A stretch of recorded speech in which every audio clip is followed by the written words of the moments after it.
Greetings and welcome to another homework solution video. This is for Chapter 6, Lesson 3, Day 2, Percent of a Quantity. As always, the actual practice problems are listed at the top. And today we are going to be working when we know the percent and a quantity, but we are looking for what is the whole or what is your original number. So with these, I recommend drawing a model that helps you identify what you have and what you know, and that's going to impact the calculation that you need to do.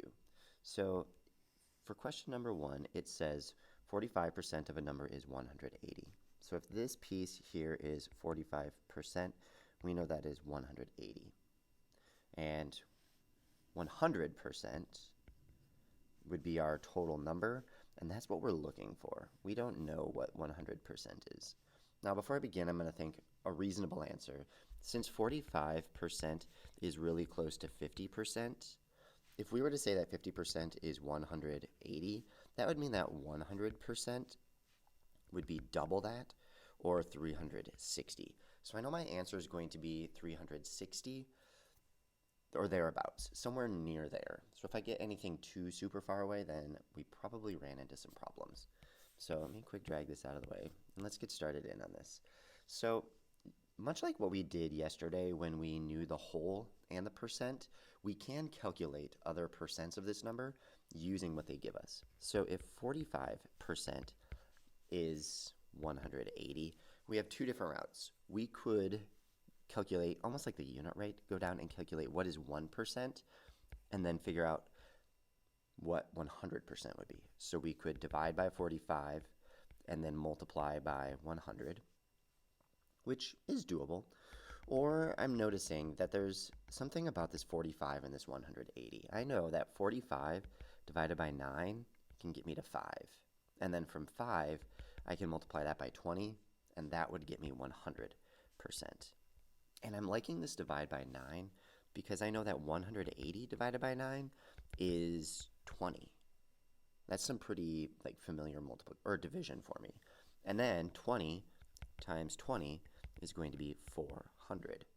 So our number here is 400 according to this math.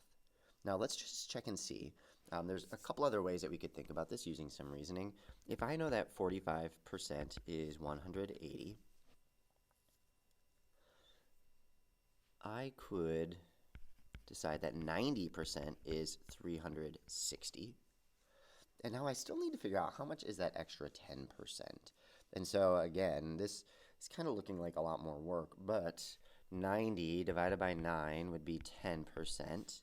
360 divided by 9 is 40. And so then we could either add our 90 plus our 10% to get 400, because 90% plus 10% is 100%. Or you could look at this 10%, multiply it by 10. 10 times 10 is 100, and 40 times 10 is 400.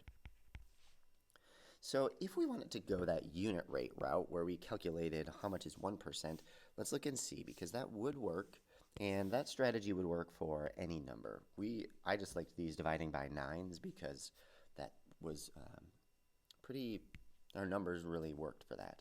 So if we knew 45% is 180, so if you notice, every time we're starting out with what we know and then manipulating it from there.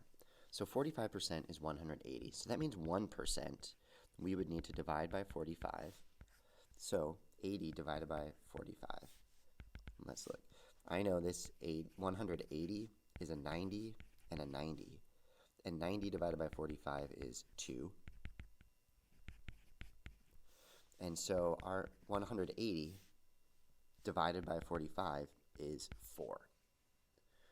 So now that we've calculated that, we can then do 1. To get that to be a 100%, we need 100 times as many. So 4 times 100 is 400. So we did get the answer, but if you look at the actual calculations we did, we had to divide by 45 and then multiply by 100. Not super terrible because it works well with these numbers, but if we look over here on our other strategies, we divided by 9, that's pretty easy, and then we multiplied by 20. Or we divided by 9 and then we did a little bit of addition over yonder. And so while yes, you can calculate 1% for every single problem, it's not always going to be the most efficient, and it might leave you open for making other calculation mistakes. So if we look at number 2, 175% of a number is 91. Find the number. So if we look here, here's 100%, and this is telling us that we have 175%. And that 175, let me try that again, 175 is 91. And so that must mean that 175 or 175% is bigger than what our number is. So our number is going to be less than 91. So we have to figure out how are we going to get from 175% down to 91. And so we could do our calculations of down to 1% and then multiply from there. And so let's see what that would look like if we were to do that.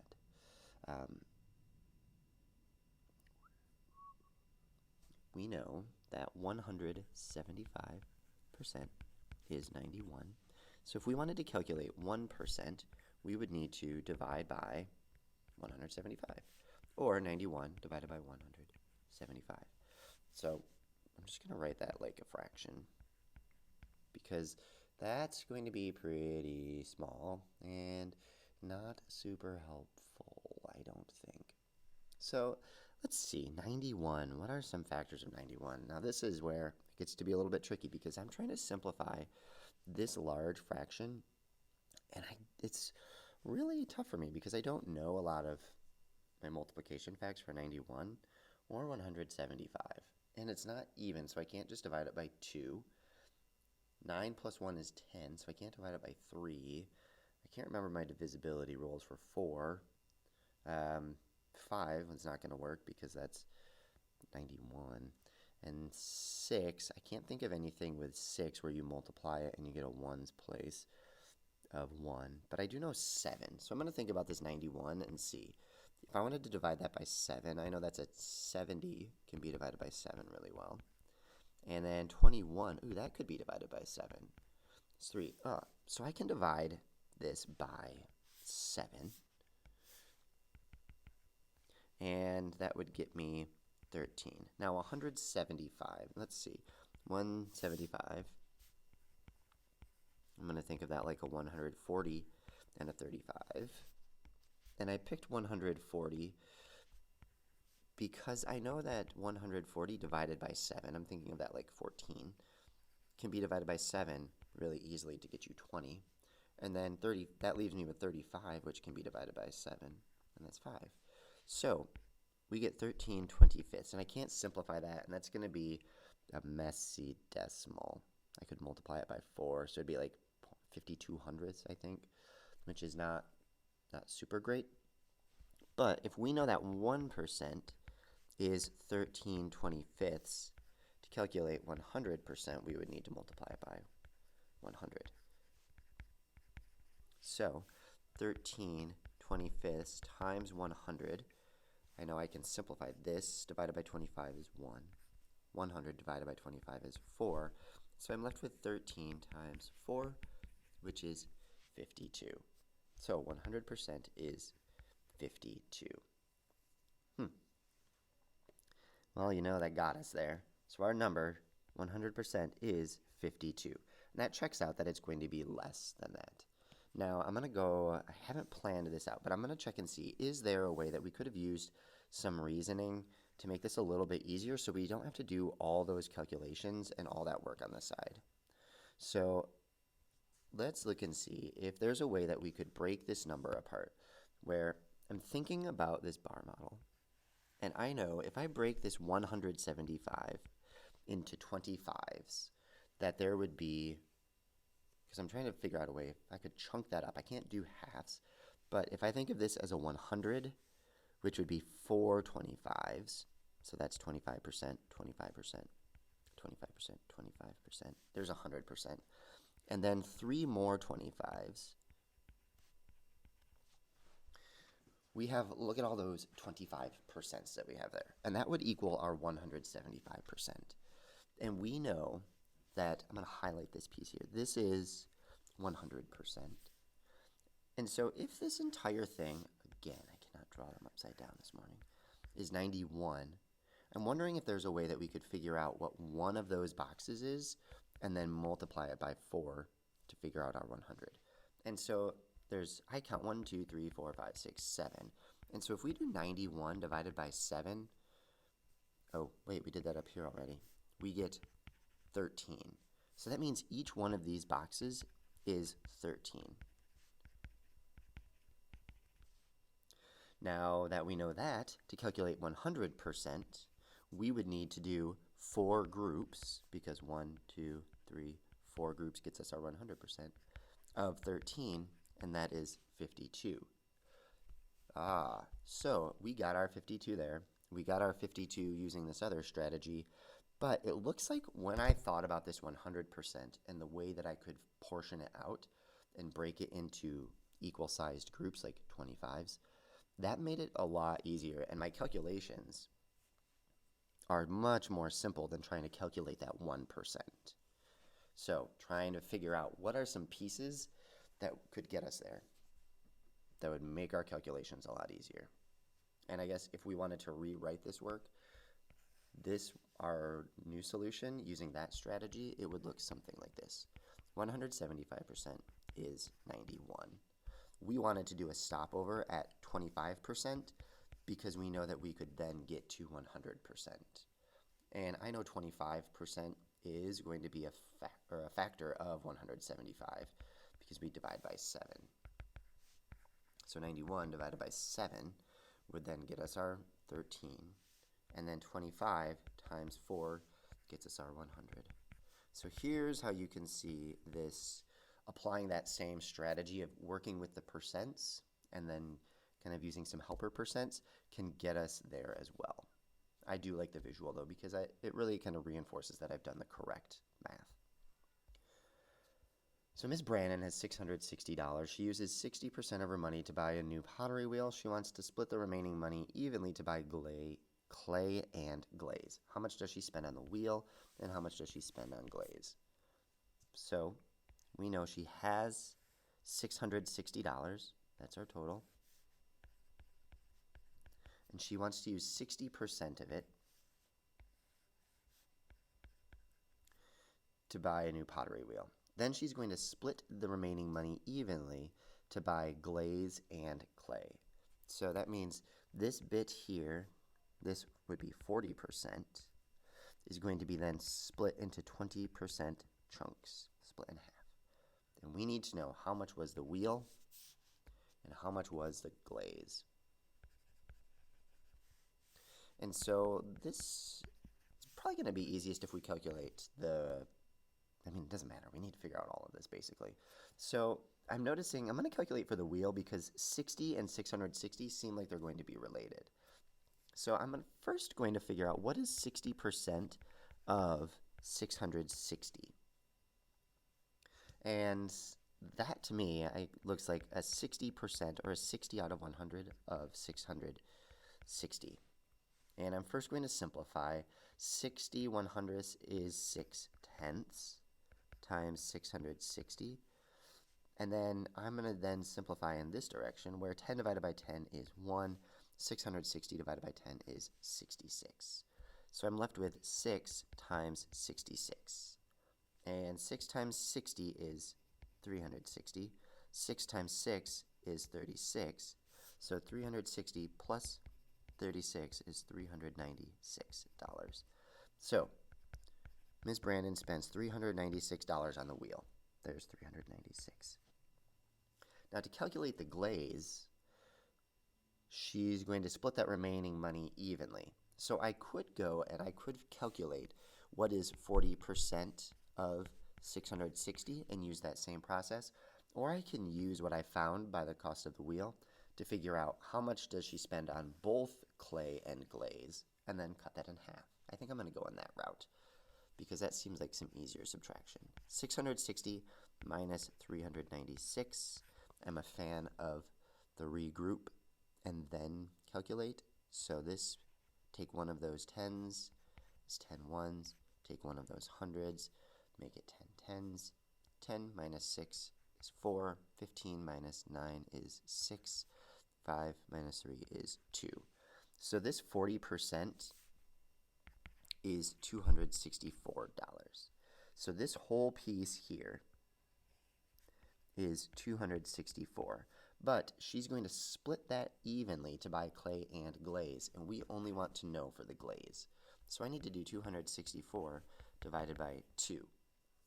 I'm going to think of this like that's a 200 divided by 2 is 100, and 64 divided by 2 is 32.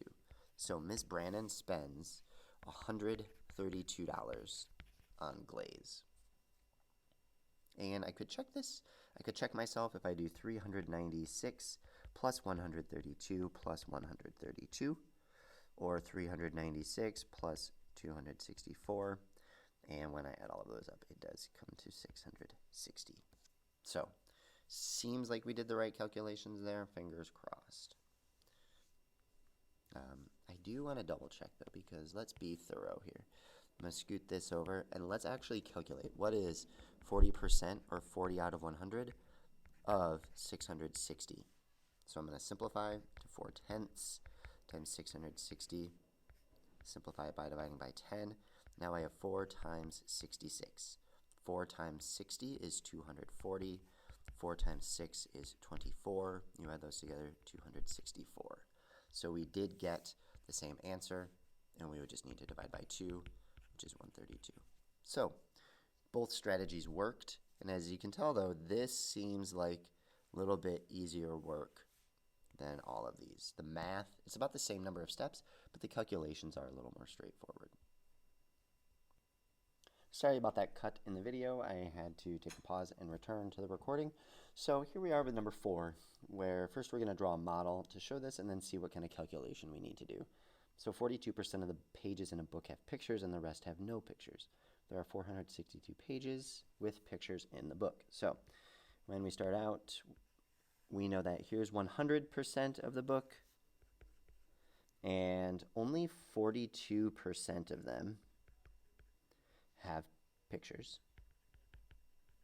And there are 462 pages that have pictures, and we want to know what is the total number of pages. So based on this, we know 42% is 462. And I know like 42 doesn't go into 100 evenly. So I think I might have to calculate some other parts of this to see like, man, what can we do to get to 100? So looking at our factors, I guess we could go down to 1% by dividing by 42, and then we would be able to multiply by 100. So you know what, let's do that. Let's start there, and then we'll see if there's an easier way to get to it. So we'll divide by 42, so we need to do 462 divided by 42. And I think this 462, initially I didn't want to do this, but really a 462 is a 420 and a 42. So this is pretty easy to divide. It's just 10, and that is just 1. So 1% is 11 pages, which means 100%, we need to multiply by 100, is 1,100 pages. And that seems to be about right. 42% is just under half, so if we double 462, that would get us a 924, which is a little bit under, but you know, that's looking pretty good. So the total number of pages is 1,100. Now I am going to check this, because if I know 42% is those with pictures, that would mean that 58% have pictures. So I guess when we get to part B, we could either find 58% of 1,100, or we could do 1,100, which is our total pages, minus those with pictures, and that would equal those with no pictures.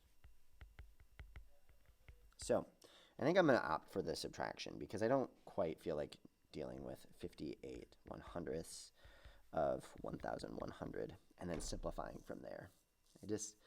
I'm going to do the subtraction instead. 1,100 minus 462. I'm going to do all of my regrouping first, so I can subtract. That 100 becomes 10 tens. Take one of those 10 tens, turn it into those ones. So now I have enough ones, tens, and then I'm just going to look at that. Okay, great. So 10 minus 2 is 8. 9 minus 6 is 3. And then I'm going to see this as 10 hundreds, or 1,000 and 0 hundreds, minus 4 is 6. So 10 minus 4 is 6. So that must mean that 638 pages do not have pictures. Great. Awesome. And that's our answer there. And we got that one correct. And Ms. Brannon, she spent 396 and 132. 396, 132. And 452, 400 for number 1, 52 for number 2. Good deal. We got them all correct.